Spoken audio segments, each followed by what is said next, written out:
Next बघा complement of the sets. Complement of the sets. सेट्सचं complement कसं घ्यायचं? Complement of the seeds.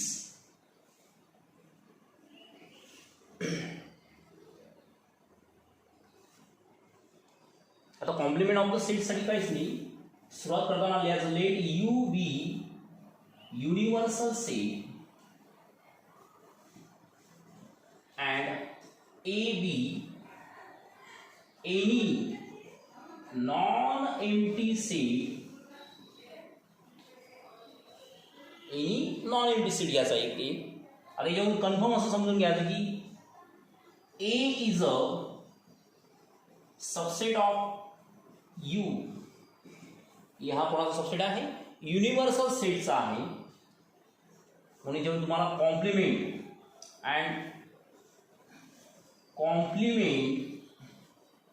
of set A is denoted by either A dash or A to the power C. एक ते A dash ने denote करायचं, एक ते A to the power C ने डिनोट करायचं. म्हणजे A चा कॉम्प्लिमेंट किंवा A dash. आता तो डिफाइन करायचा. डिफाइन कसा करायचा? and it is defined as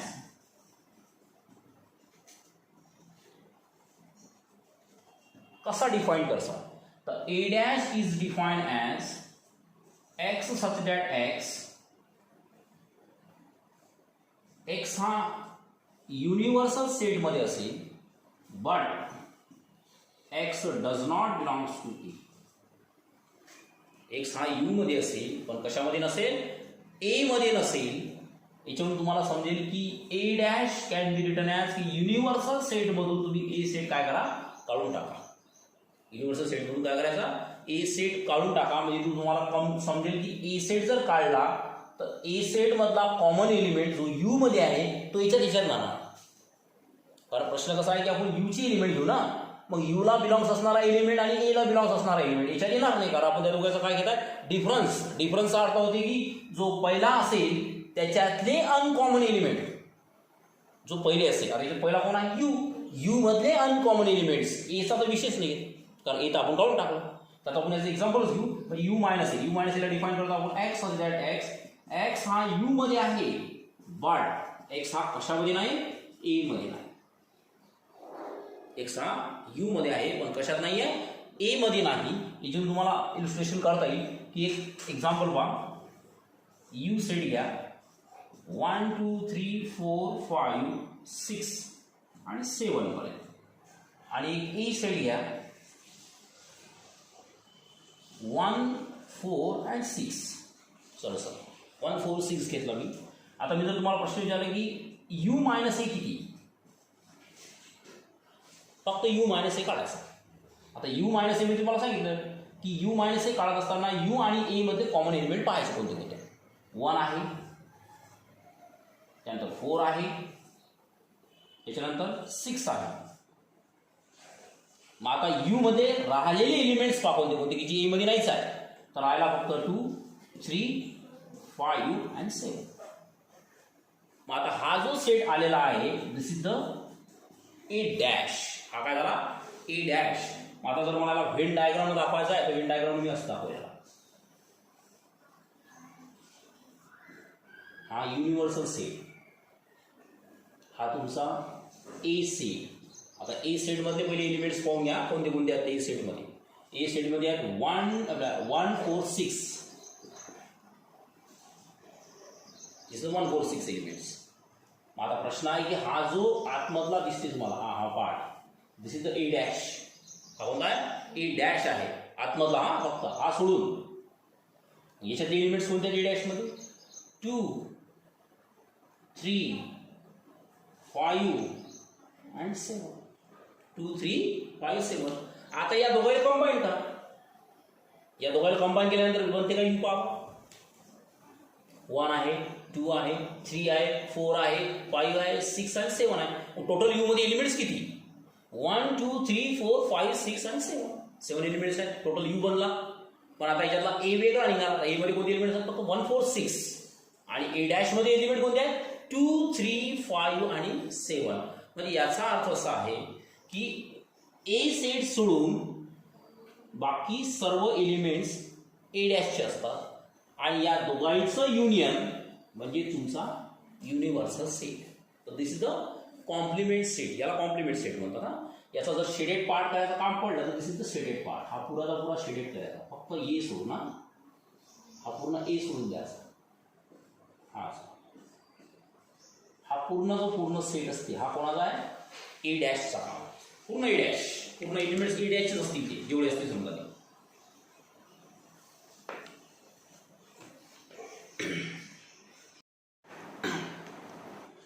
आपली कॉम्प्लिमेंट ऑफ द सेट्सची डेफिनेशन झाली बरोबर आहे. तर त्याच्या काही प्रॉपर्टीज आहेत. Properties of complement set.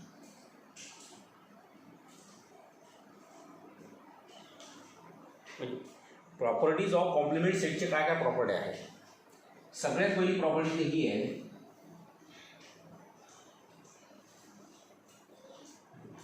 जर युनियन डॅशचा म्हणजे युनिव्हर्सल सेटचा जर कॉम्प्लिमेंट घेतला तर तो फाय सेट. काय ते? Five set. साधं एक्झाम्पल पहा. यू मध्ये 1 to 10 एलिमेंट आहे. यू डॅश मध्ये काहीच एलिमेंट नसतात. कारण यू मध्ये 1 to 10 आहेत, बाकी यू डॅश मध्ये म्हणजे जे यू मध्ये असतील ते यू डॅश मध्ये नसतील. म्हणजे हा झाला एम्प्टी सेट आणि एम्प्टी सेट म्हणजे कोणता सेट? फाय.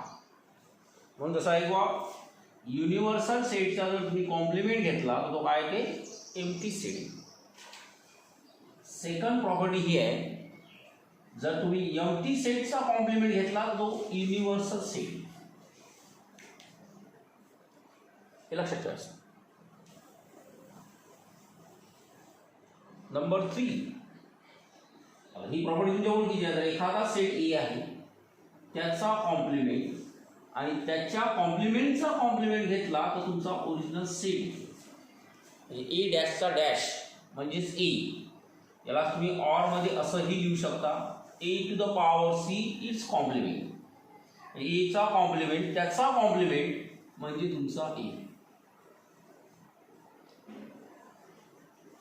नंबर 4 प्रॉपर्टी, जर एक सेट ए घेतला युनियन त्याचा कॉम्प्लिमेंट घेतला, लक्षात ठेवा ए सेट आणि त्याचा ए डॅश, तर दोघंही मिळून काय बनेल? यू बनेल. काय बनेल? यू. कारण युनियन घेऊन ते युनियन कोणाच घेत असतो आपण? कॉमन एलिमेंट असले तरीही युनियन होते, अनकॉमन एलिमेंट असले तरीही युनियन होते. समजा ए सेटमध्ये 1 2 आहे तर यू डॅशमध्ये 1 2 नसेल तर 3 4, 100% याचं युनियन जर घेतला तर तो कोणाच्या बरोबर येते? तुमच्या यूच्याच बरोबर येते. This is the set of union.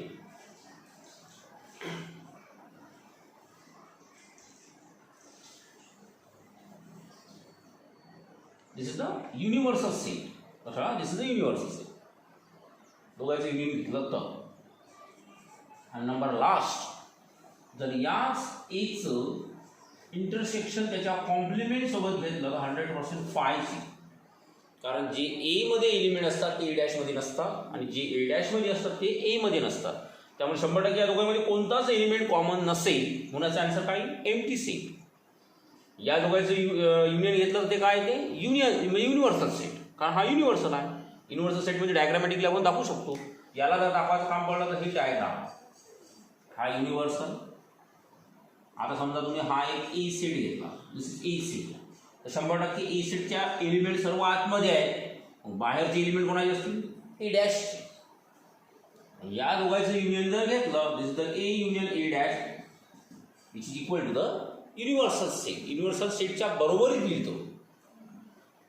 माझा पॉईंट हा.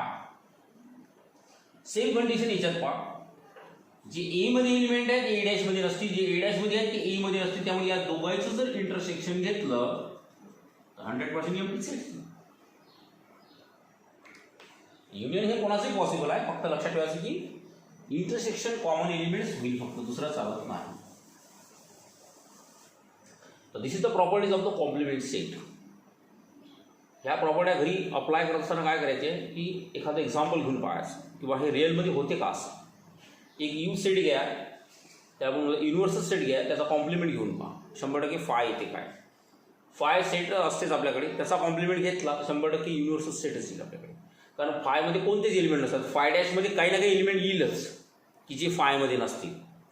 म्हणजे म्हणायचा अर्थ हा पुरा एमटी असेल तर याचा फाय डॅश हा नॉन एमटी असेल, त्यात एलिमेंट असेलच कोणता कोणता, आणि तो एलिमेंट युनिव्हर्सलच्या बरोबरीत येऊ शकते. एक पॉसिबिलिटीज आहे.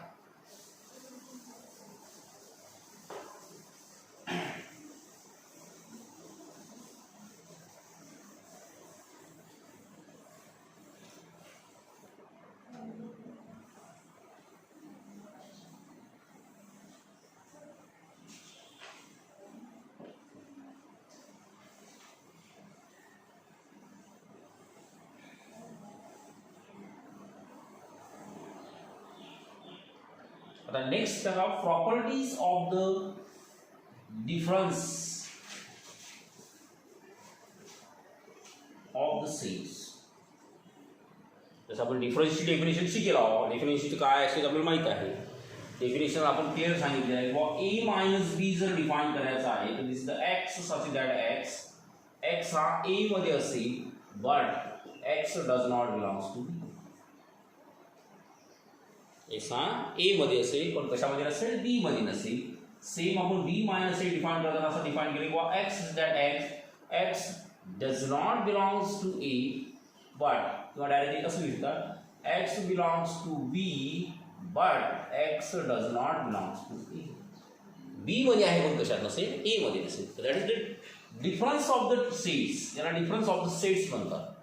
मग डिफरन्स ऑफ द सेट्स मध्ये प्रॉपर्टीज पहा. नंबर 1 प्रॉपर्टी काय सांगते, तसं म्हणायचा अर्थ आहे की ए मायनस बीचा difference is not equal to the B minus A. A minus B, B minus A हा डिफरन्स काय येत नाही, इक्वल येत नाही.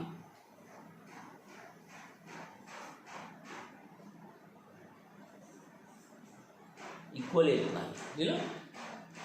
सेकंड आहे जर ए मायनस बी, आता तुम्हाला प्रश्न पडेल की ए मायनस बी आपण सर्वात जास्त प्रिफरन्स कोणाला देतो, ए सेटला.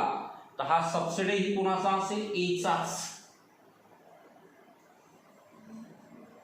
मग बी मायनस ए हा सर्वात जास्त प्रिफरन्स कोणाला देईल, बी ला. तर बी चा सबसेट असेल. ए मायनस बी जर ए चा सबसेट असेल तर बी मायनस ए बी चा सबसेट असेल.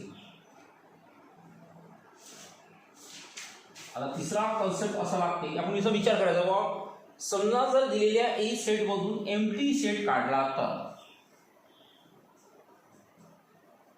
दिलेल्या सेट मधून समजा ए सेट घ्या, तो नॉन एम्प्टी आहे आणि फाय इज एम्प्टी सेट. ए मधून एम्प्टी सेट काढा. जर ए मधून एम्प्टी सेट काढला तर तुम्हाला काय वाटते असं जायचे, तर this is the A set. अरे ए सेट, कारण पहिला जो असेल त्याचेच एलिमेंट आपण इथं राईट करत असतो. पहिला सेट इथं ए आहे, फाय मध्ये तर एलिमेंटच नसतात, त्यामुळे तो 100% एच राहील.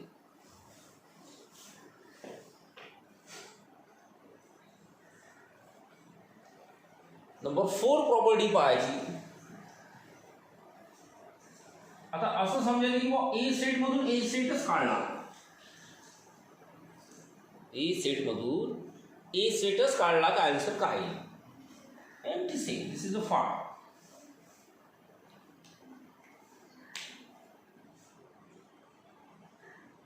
आणि number last 5 number, set A minus B and b minus a are disjoint set. हे दोन सेट काय डिजॉइंट आहे, डिजॉइंट सेट आहेत लक्षात ठेवा. म्हणजे याचा अर्थ होते that is a minus B intersection b minus a हा 100% फाय.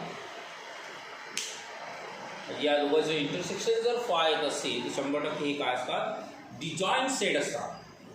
त्याला आपण होतो ना, जी ए मायनस बी मध्ये आहे ते बी मायनस ए मध्ये दिसणार नाही, जी बी मायनस मध्ये आहे ते ए मायनस बी मध्ये दिसणार नाही. त्यामुळे दोघांचे इंटरसेक्शन फायची तुमचं.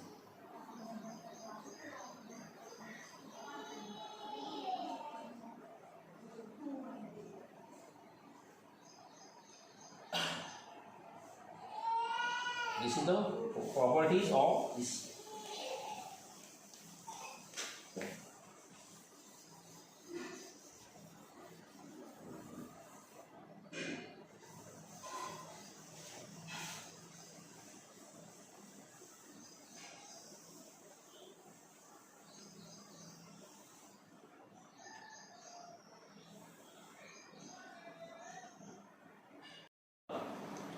त्याच्यामध्ये तुम्हाला पूर्ण सेटचे लॉज असतात. जसे आपण अलग अलग लॉज शिकलो, समजा आपण डी मॉर्गन्स लॉ शिकतो, same law D Morgan's law याची ती बसते तुमचा सेट्समध्ये आपण शिकत आहे तो.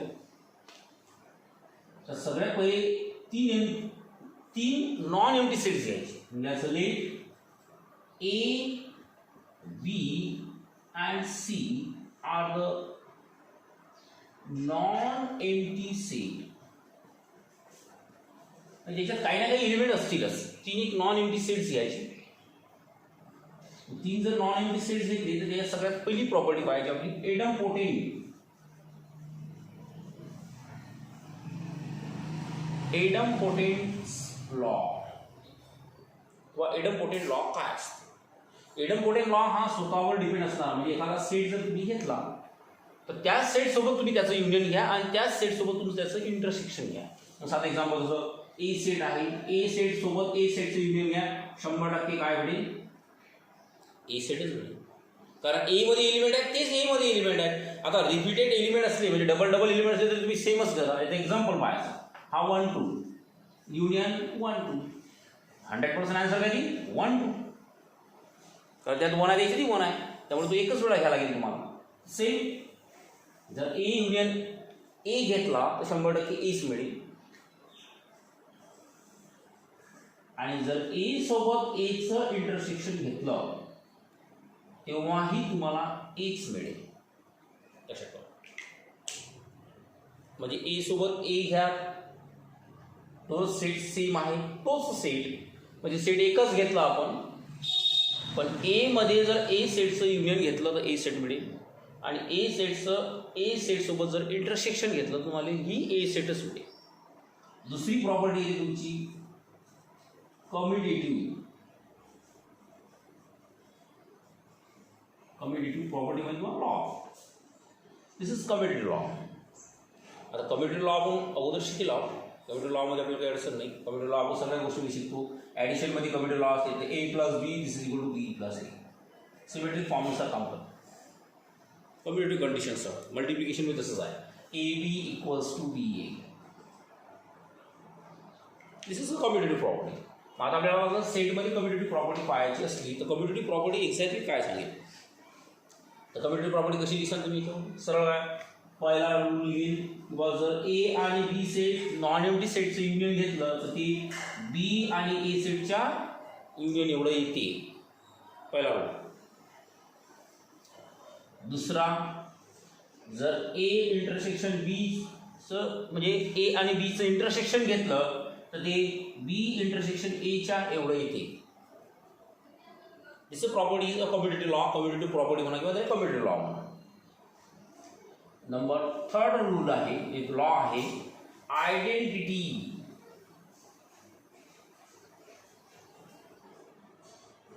Identity law.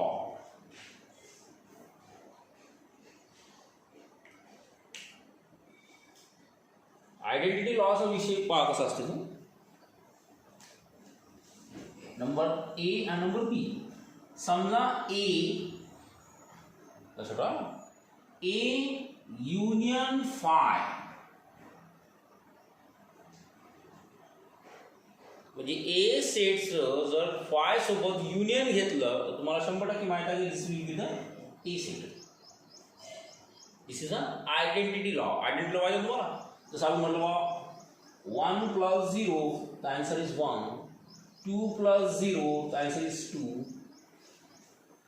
म्हणजे हा जो 0 आहे याला ॲडिटिव्ह इन्व्हर्स म्हणतात. काय म्हणतात? Additive inverse. म्हणजे त्या 0मध्ये कोणताही एलिमेंट ॲड करा तो एलिमेंटच आन्सर येते, 0 येत नाही.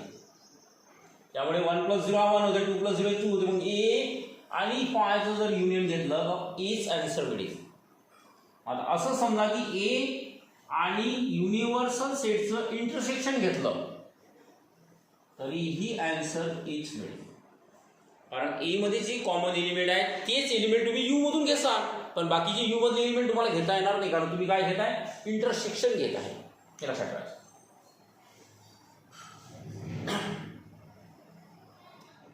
नंबर 4 आहे तुमचा associative law. Associative law. Associative law आहे तुमचा नंबर ए. जर A union B union C, A union B union C, 100% आपण हा ब्रॅकेट चेंज करू शकतो, कोणत्याही दोन याला तर ए युनियन अदर ब्रॅकेटमध्ये बी युनियन सी.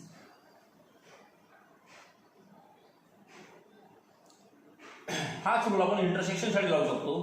ए इंटरसेक्शन बी इंटरसेक्शन सी, 100% आपण त्याला कसं राईट करू शकतो, हा ब्रॅकेट जर ए इंटरसेक्शन बी ला असेल तर तुम्ही हाच ब्रॅकेट बी इंटरसेक्शन सी ला देऊ शकता. म्हणजे ए इंटरसेक्शन वेगळं काढायचं आणि ते लिहायचं बी इंटरसेक्शन सी. तर या दोन लॉला म्हणतात असोसिएटिव्ह लॉ.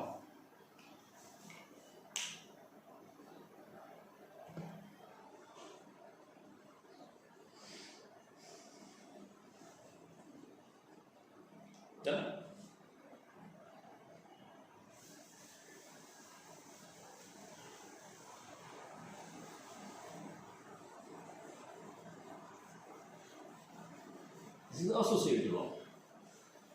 असोसिएटिव्ह लॉ नंतर लगेच जो कन्सेप्ट आहे तो आहे डिस्ट्रीब्युटिव्ह लॉचा. This is distribution. डिस्ट्रीब्युशन हे अपोजिट ऑपरेशनवर होत असते, लक्षात ठेवा. म्हणजे जर बाहेर इंटरसेक्शन असेल तर आतमध्ये युनियन, आतमध्ये युनियन असेल तर बाहेर इंटरसेक्शन. पण सेट घ्यायची तिन्ही non empties. This law is a distributions law.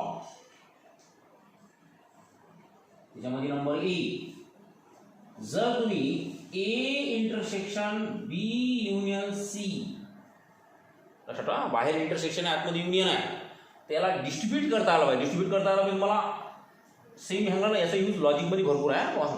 मागून काय करतो, ए इंटरसेक्शन बी, हा आतमधला जो युनियन आहे तो बाहेर करते, कनेक्ट करण्याचं काम तो काही. मग ए इंटरसेक्शन बी युनियन हा बाहेर, नंतर पुन्हा ए इंटरसेक्शन सी. म्हणजे म्हणायचा अर्थ आहे की ए इंटरसेक्शन पहिले बी वर अप्लाय करा, हा युनियन बाहेर घ्या, त्यानंतर पुन्हा ए इंटरसेक्शन सी वर अप्लाय करा, सेम तुम्ही बी साठी असं यूज करू शकता. आता ए युनियन बाहेर घ्या आणि इंटरसेक्शन आतमध्ये घ्या. युनियन बाहेर घ्या, इंटरसेक्शन आतमध्ये घेतलं तर हा होईल ए युनियन बी. आतमधलं इंटरसेक्शन बाहेर टाका, पुन्हा ए युनियन सी. म्हणजे ए युनियन पहिले आपण बी वर अप्लाय केलं, इंटरसेक्शन बाहेर लिहिलं, त्यानंतर ए युनियन पुन्हा सी वर अप्लाय करायचं.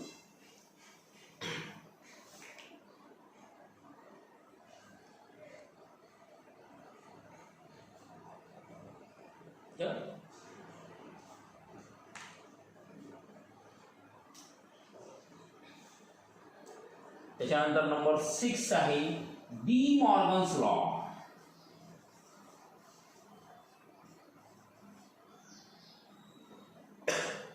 D Morgan's law. D Morgan's law आपल्याला माहिती काय ऐकतं, जर दोन सेट घेतले तर या दोन सेटचं युनियन घ्या आणि त्याचा होल कॉम्प्लिमेंट, म्हणजे A union B it's complement. This can be written as A dash intersection B dash. A dash काय करते, त्याचं ऑपरेशन चेंज करते. त्याच्यानंतर A intersection B it's whole dash. जर इंटरसेक्शन आहे त्याचं डॅश हे सांग, तर A dash union B dash.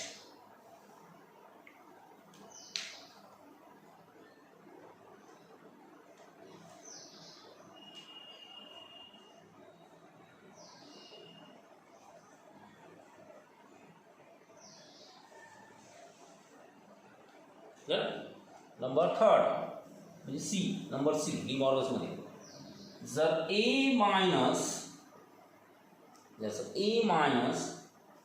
B union C this is equal to, A minus B union C is equal to, हा नवीन रूल आहे तुमच्यासाठी, नवीन लक्षात ठेवा. तसे हे दोनच आहे पण हा लक्षात ठेवायचं. तर A minus in bracket B union C, तर लिहिताना ए मायनस बी आणि युनियनचं करायचं इंटरसेक्शन पुन्हा ए मायनस सी.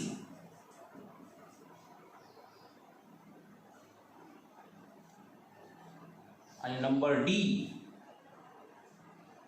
जर A minus in bracket B intersection C, पहिले आपण युनियन साठी करून दाखवलं, आतमध्ये इंटरसेक्शन झालं. आता इंटरसेक्शन साठी घेऊ आपण आतमध्ये युनियन. म्हणजे कसं A मायनस B, इथं इंटरसेक्शन लागेल युनियन घ्यायचं, पुन्हा A minus C. A minus म्हणण्यापेक्षा आपण त्याला डिफरन्स म्हणतो. This is the A minus B difference.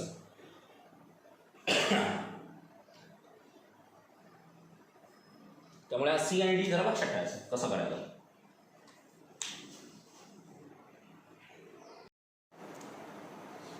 आता एक नोट लिहा खाली.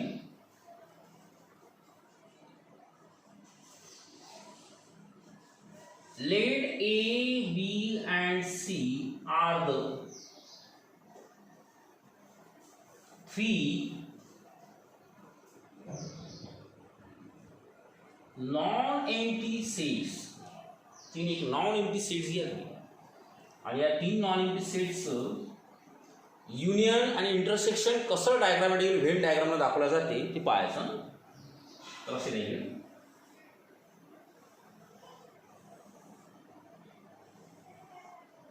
दिस इज द युनिव्हर्सल सेट.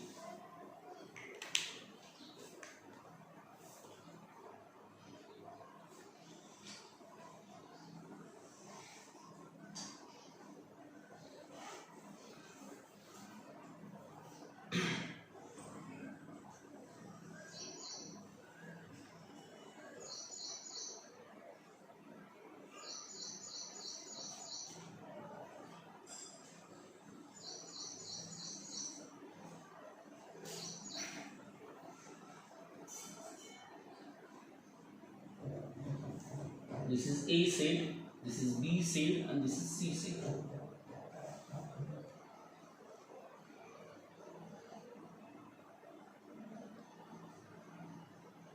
लक्षात ठेवा.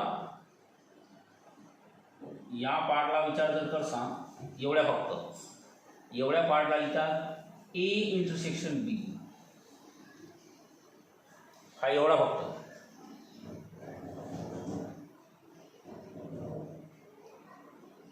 डायरेक्टली इथं हा ए सेट आतमध्ये घेऊ शकता. दिस इज ए सेट, हा बी आणि दिस इज सी.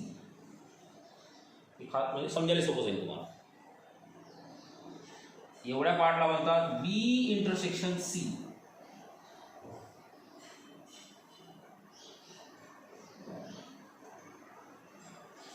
एवढ्या पार्टला म्हणतात A intersection C intersection C intersection A.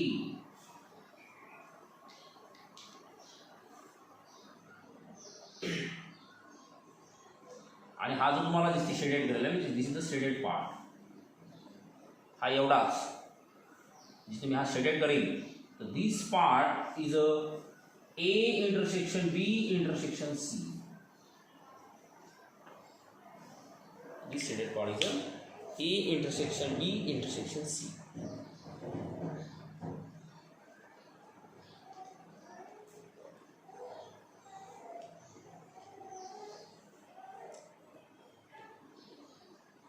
He diagram तुम्हाला समजा एक application of logic application of सेट्समध्ये कामं पडेल ना. म्हणजे जर एखाद्या वर्ड क्वेश्चन सॉल्व्ह करायचे असले तर 100% ही कामं पडू शकते. त्या डायग्रामच्या भरोशावर आपण मोठा डिस्क्रिप्टिव्ह क्वेश्चनही लवकरात लवकर सॉल्व्ह करू शकतो. एकदम इझी असते. फक्त कोणता पार्ट काय असते हे समजून घ्यायचं. सिम्पली जर मला ए घ्यायचा असला तर मी हा एच घेईल फक्त छोटा, तर कॉमन एलिमेंट घेणार नाही. बी म्हणजे बी, सी म्हणजे सी. पण कॉमन घ्यायची असली तर मग कशी घ्यायची.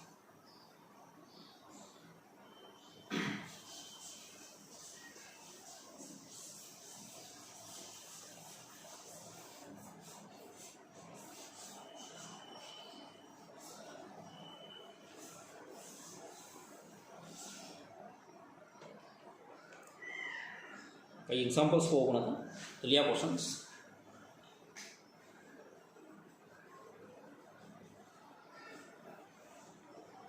क्वेश्चन आहे लेट ए सेट गिवन असा आहे तुम्हाला 1 2 3 4 5 6 अँड बी सेट गिवन आहे 2 4 6 8. तुम्हाला सांगितलेलं आहे find A minus B and B minus C.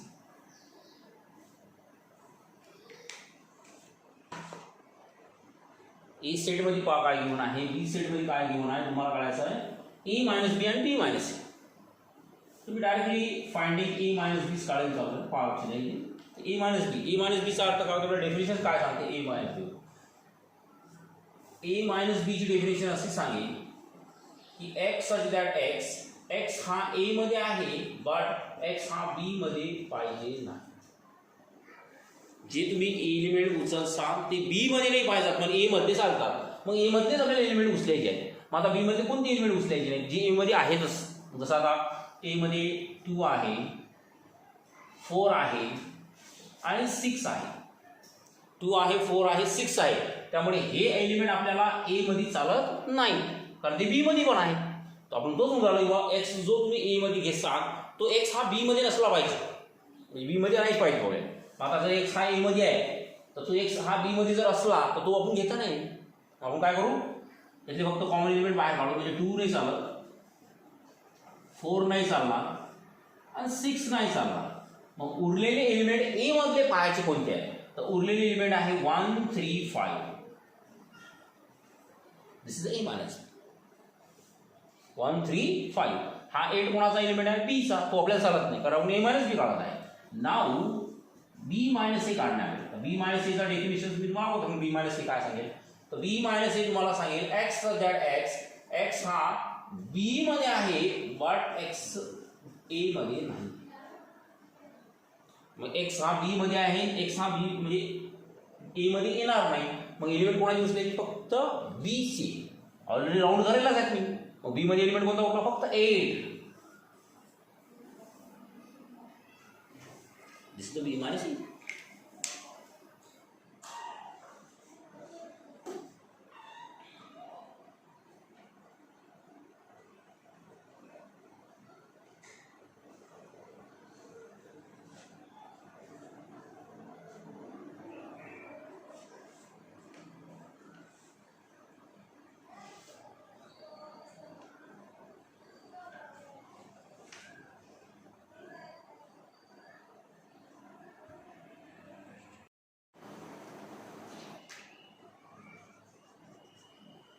Question सांगितलं which of the following pair म्हणजे जोडी, म्हणजे हा एक सेट हा एक सेट, त्याची जोडी ही पेअर झाली.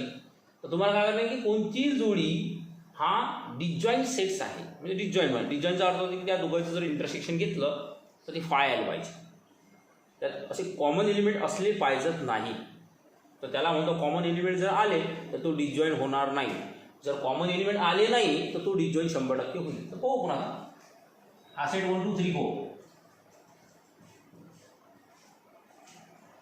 आणि तुम्हाला सांगितलं बा सेकंड सेट एक्स हा नॅचरल नंबर आहे आणि तो नॅचरल नंबर 4 आणि 6 च्या बिटवीन मध्ये, म्हणजे 4 आणि 6 च्या मधात आणि 4 आणि 6 पण त्याच्यात.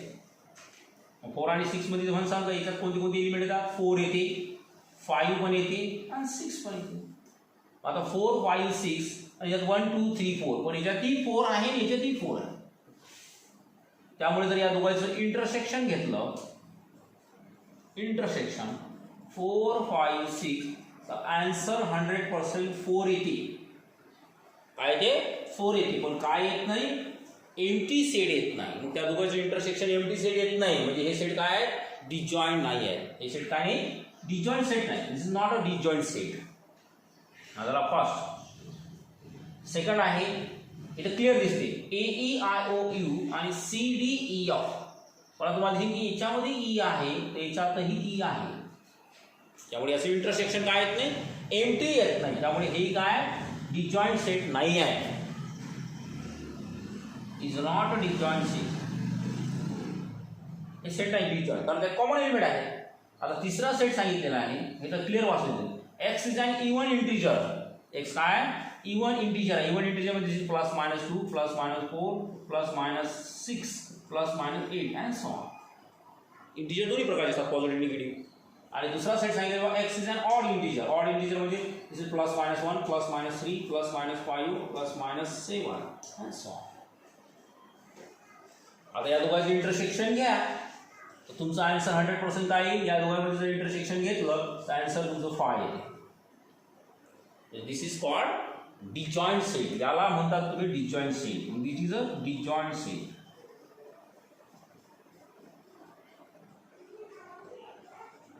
दिस इज डिसजॉइंट सेट.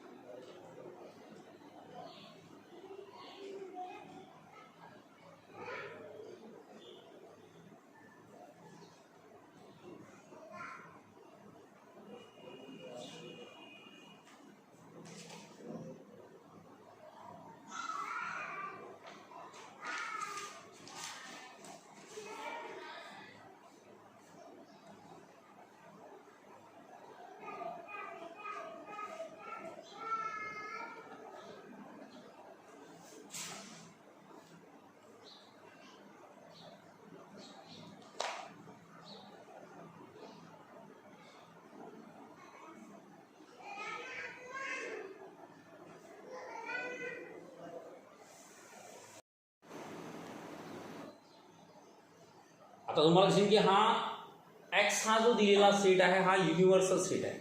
लक्षात ठेवा. मला डेफिनेशनमध्ये मी तुम्हाला नोटेशन दिलं की हा कधी कधी एक्सने विचारला जाते. लक्षात ठेवा. दिस इज द युनिव्हर्सल सेट. आणि हा एक ए सेट आहे की ज्याच्यामध्ये तुमचा जो मॉड ऑफ एक्स मायनस 2 आहे हा 3 किंवा 3 पेक्षा लहान, 3 किंवा 3 पेक्षा लहान जो एक्स तुम्ही घेसाल तो काय असला पाहिजे, इंटिजर असला पाहिजे. तर तुम्हाला काढायचा आहे या दोघांचा डिफरन्स.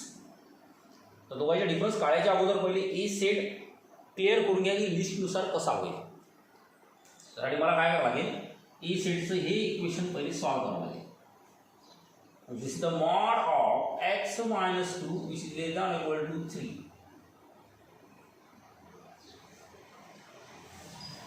मग एक व्हॅल्यू टाकून काय, मॉडचा अर्थ काय होते की कोणताही निगेटिव्ह नंबर आतमध्ये आला तर तो पॉझिटिव्ह होईल. हा लक्षात ठेवा. दिस इज ॲब्सोल्यूट व्हॅल्यू.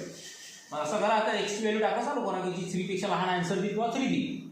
सगळ्यात पहिले युनिव्हर्सल सेटमधला -2 घ्या. -2 -4 होते आणि हा 3 पेक्षा लहान नाही, त्यामुळे हा नंबर चालत नाही. -1 घ्या. -1 -2 तर याचा आन्सर येते -1 -2 दिस इज द -3 आणि -3चा आन्सर येते फक्त 3 आणि 3 हा कोणाच्या इक्वल असते, 3च्या. आपल्याला सांगा की 3 हा 3च्या इक्वल आला तर चालते, त्यामुळे पहिली व्हॅल्यू चालेल. त्याच्यानंतर घ्या 0 -2 टाकला आपण. 0 -2चा आन्सर येते -2 आणि -2चा आन्सर येते 2 आणि 2 हा कोणापेक्षा लहान आहे, 3 पेक्षा लहान. चालेल. त्यानंतर 1 पहा. 1 -2 एक्स्ट्रा 1 टाकला आपण. तर 1 -2चा अर्थ होते -2 मधून 1 गेला तर -1. -1चा आन्सर येतो 1 आणि 1 हा कोणापेक्षा लहान आहे, 3 पेक्षा लहान आहे. चालेल. तर 2 पहा. 2 -2 तर 2 -2 इज 0 आणि मॉड 0 हा 0 होईल आणि 0 हा कोणापेक्षा लहान आहे, 3 पेक्षा लहान आहे, त्यामुळे 2 ही चालेल. 3 पहा. 3 -2 किती होते, 1 मॉड 1 इज 1 आणि 1 हा कोणापेक्षा लहान आहे, 3 पेक्षा लहान, त्यामुळे हा ही चालेल. त्याच्यानंतर सरळ आता 4 घ्या. तर 4 -2 दिस इज 4. 4 -2 इथं डावला आपण एक्सच्या जागी व्हॅल्यू लक्षात ठेवत आहे. एक्सच्या जागी व्हॅल्यू टाकत आहे आपण. एक्सची व्हॅल्यू -1 टाकली, एक्सची व्हॅल्यू 0 टाकली, एक्सची व्हॅल्यू 1 टाकली, एक्सची व्हॅल्यू 2 टाकली, एक्सची व्हॅल्यू 3 टाकली, एक्सची व्हॅल्यू 4 टाकत आहे आणि या सगळ्या व्हॅल्यू आपण युनिव्हर्सल सेटमधून घेऊन आलो. तर 4 -2 हा 2 होते आणि मॉड 2चा आन्सर 2 येते. 2 हा कोणापेक्षा लेस, 3 पेक्षा लेस, त्यामुळे 4 ही चालेल. 5 पहा. 5 -2 हा होते 3 मॉड 3चा आन्सर 3 आणि 3 हा 3च्या इक्वल होते, त्यामुळे ही व्हॅल्यू चालेल. पण 6 जर घेतली पहा, 6 घेतली तर माझा आन्सर येते 6 -2 इज 4 आणि 4चा आन्सर 4. पण 4 हा 3 पेक्षा लहान नाही, तर 4 हा 3 पेक्षा मोठा आहे, त्यामुळे 6 व्हॅल्यू चालत नाही, 7ही चालत नाही, 8ही चालत नाही. आता एवढ्या झाल्यानंतर आपण ह्या सगळ्या व्हॅल्यू कलेक्ट करायच्या, ज्या ज्या व्हॅल्यू सेटमध्ये चालतात. मग ए सेट तुमचा काय बनेल, तर ए सेट बनेल -1 0 1 2 3 4 and 5. हा झाला तुमचा ए सेट लिस्टनुसार. आता मला फाइंड करायचा एक्स मायनस ए. मग आता एक्स मायनस एचा अर्थ काय होते की एक्स मधून ए काढणे, म्हणजे एचे एलिमेंट येणे आपल्याला घेणे नाही. मग एक्स मध्ये असे एलिमेंट घ्यायचे की जे ए मध्ये नसतील, म्हणजे एक्स मध्ये पहा कोणते एलिमेंट नसतील. म्हणजे मला बघा सांगलं की जे आपल्याला चालत आहेत तेच एलिमेंट आहे, म्हणजे -2 6 7 and 8 दिस इज आन्सर.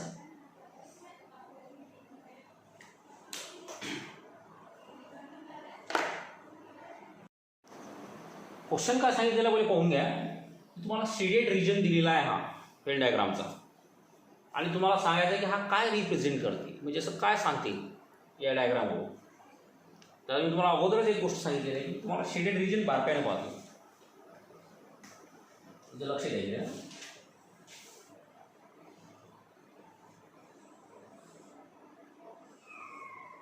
याच्या पॉसिबिलिटी सांगतो तुम्हाला. समजा हा ए शेड आहे, हा बी शेड आहे, दिस इज युनिव्हर्सल शेड.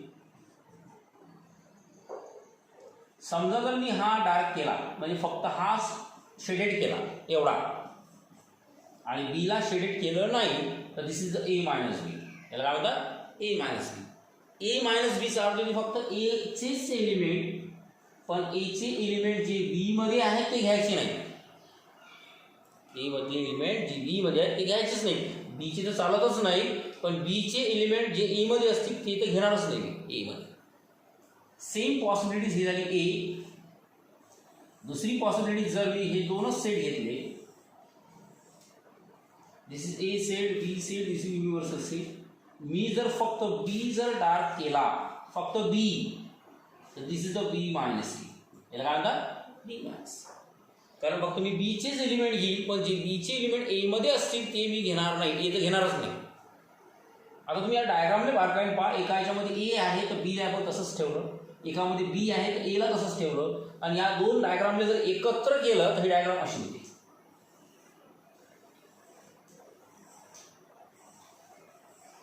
हा ए, हा बी. ए डार्क केला म्हणजे याचा अर्थ हा झाला ए मायनस बी. बी डार्क केला हा झाला बी मायनस ए. प्रश्न असा आहे की जर या दोघांचे जर दोनमध्ये कॉमन एलिमेंट कोणते नाहीत, म्हणजे याचा अर्थ आहे हा जो कॉमन पार्ट आहे हा आहे ए मायनस बी इंटरसेक्शन बी मायनस ए.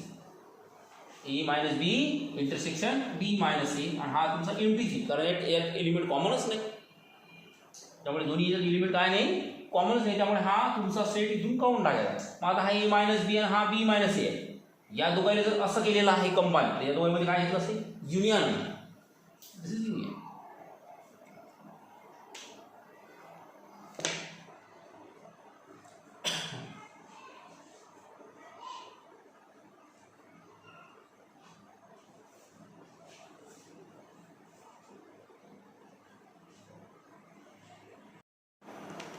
तर काय दिलं तुम्हाला? ए मायनस बी दिलेला आहे, बी मायनस ए दिलेला आहे, इंटरसेक्शन तुम्हाला दिलेलं आहे त्याचं. तर तुम्हाला कळायचं की बी सेटमध्ये काय असेल, बी सेट कसा असेल. तर सगळ्यात पहिले विचार हा करायचा, ए मायनस बी जर तुमचा ए बी आहे आणि बी मायनस ए जर तुमचा सी डी आहे, तर ए इंटरसेक्शन बी जर ई एफ आहे, तर लक्षात ठेवा की हा ई एफ याच्यातही आहे आणि हा एक याच्यातही आहे. जर त्याचं इंटरसेक्शन आहे म्हणजे याचा. मग आता प्रश्न आहे की जर ए मायनस बी चे एलिमेंट ए बी आहे, म्हणजे याचा अर्थ की हे एलिमेंट कोणाचे असतील? ए चे. कोणाचे? ए चे. हे दोन एलिमेंट ए चे आहेत, पण अजूनही दोन एलिमेंट ए मध्ये आहेत, आणि ते म्हणजे कोणते? तर पहा तुम्हाला सांगतो मी. ए मध्ये पहा ए बी ई एफ आहे. काय आहे? A B F. ए मध्ये फक्त, कारण हे दोन एलिमेंट ए चे आहेत, कारण आपण ए मायनस बी असलं की ए चे पहिले एलिमेंट घेतो. मग बी मध्ये असे एलिमेंट घेतले नसतील की जे ए मध्ये असतील, आणि ते म्हणजे कोणते? E F. कारण हे दोघांचं काय? इंटरसेक्शन. इंटरसेक्शन काय दाखवते? की या दोघांमध्ये आहेतच. हे लक्षात ठेवा, हे दोन आहेतच त्याच्यात. मग आता जर मला या डायग्रामॅटिक दाखवतो सांगतोच मी तुम्हाला, ए मायनस बी चा ए बी ई एफ, म्हणजे हे दोन एलिमेंट ए चे स्पेशल आणि बी चे एलिमेंट जे ए मध्ये आहेत आणि बी मध्ये आहेत ते म्हणजे हे एक कंबाईन करायचे. मग बी सेट आता क्लिअर तुमच्या लक्षात येईल. बी मायनस एचा अर्थ काय होते की हे बी चे एलिमेंट आहे, कोणते? C D. मग अजूनही दोन एलिमेंट आहेत बी मध्ये, ते म्हणजे ए मध्ये आहेतच, ते म्हणजे कोणते? E F. हा झाला तुमचा कोणता असेल? B set. पहा C D E F, C D E F, option number B. तेवढं ओळखता आलं पाहिजे तुम्हाला. आता डायग्रामॅटिकल दाखवायचं तर तुम्ही दाखवू शकता. डायग्राम मी सॉल्व करता या. इथे याचं ई एफ आणि हा जर डार्ट केलेला आहे समजा, दिस इज पार्ट इज डार्ट, हा एवढा,